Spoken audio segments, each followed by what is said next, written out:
दोस्तों, गुस्सा आना सभी को आम बात ही लगती है। आपको कोई बात बुरी लगी या किसी का बर्ताव पसंद नहीं आया तो गुस्सा आ जाता है। आप उस वाक्य को लेकर बैठ जाते हैं। सुबह से लेकर रात तक वही बात आपके दिमाग में घूमती रहती है। आप उस व्यक्ति के बारे में दूसरों से बात करते हैं, यहाँ तक कि अगर कोई नहीं मिलता है तो आप खुद में ही बड़बड़ाते रहते हैं। इस तरीके से उस व्यक्ति को कोई हानि हो या न हो, आप ज़रूर परेशान होते रहते हैं। इस बात की पुष्टि कई किस्से कहानियों में मिलती है और एक ऐसे ही कहानी गौतम बुद्ध के संबंध में भी है। तो आइए सुनते हैं कहानी।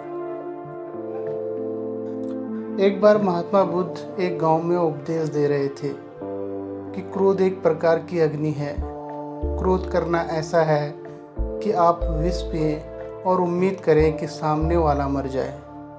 क्रोध में व्यक्ति दूसरों को नुकसान पहुंचाने की कोशिश करता है, लेकिन इस आवेश में व्यक्ति खुद दूसरों से ज़्यादा परेशान रहता है। गौतम बुद्ध की ये बातें सभा में बैठा एक क्रोधी व्यक्ति भी सुन रहा था। उसे क्रोध के बारे में कही गई बुद्ध की ये बातें बिल्कुल भी अच्छी नहीं लगी। शांत बुद्ध को देखकर वह और क्रोधित हो उठा और उसने उनके पास आकर उनके मुंह पर थूक दिया। बुद्ध ने अपना चेहरा पोंछा और उससे पूछा, तुम्हें और कुछ कहना है? वह व्यक्ति बिना कुछ कहे वहां से चला गया। बुद्ध के शिष्य इस बात पर बड़े क्रोधित हुए और कहा, क्या आपको गुस्सा नहीं आया? उसकी हिम्मत कैसे हुई इस तरह का व्यवहार करने की? बुद्ध ने कहा, वो व्यक्ति बहुत ही परेशान और दुखी था, इसमें उसका कोई दोष नहीं है।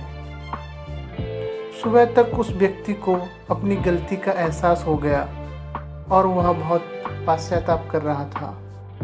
वह बुद्ध को खोजते हुए उस गांव में गया जहां वे प्रवचन दे रहे थे। वह व्यक्ति बुद्ध के चरणों में गिर पड़ा और रोने लगा। बुद्ध ने उसको बैठने को कहा और उसको पूछा कि आप कौन हैं और क्यों रो रहे हैं। इस पर वो थोड़ा आश्चर्यचकित हुआ और उसने कहा, आप मुझे भूल गए। मैं वही दुष्ट इंसान हूँ जिसने आप पर कल थूका था, आपका अपमान किया था। बुद्ध ने हंसकर कहा, कल की बातें तो मैं कल ही छोड़ आया हूँ। मैं क्रोध करता तो उसमें तुम्हें कोई फर्क नहीं पड़ता, सिर्फ मेरा दिल दुखता। हर बुरी बात या घटना को याद रखा जाएगा तो जीवन और भविष्य दोनों ही ठहर जाएंगे और हमारी परेशानियां बढ़ जाएंगी। इसीलिए जो कल की बातें हैं उनको कल पे छोड़ के हमें जीवन में आगे बढ़ना चाहिए।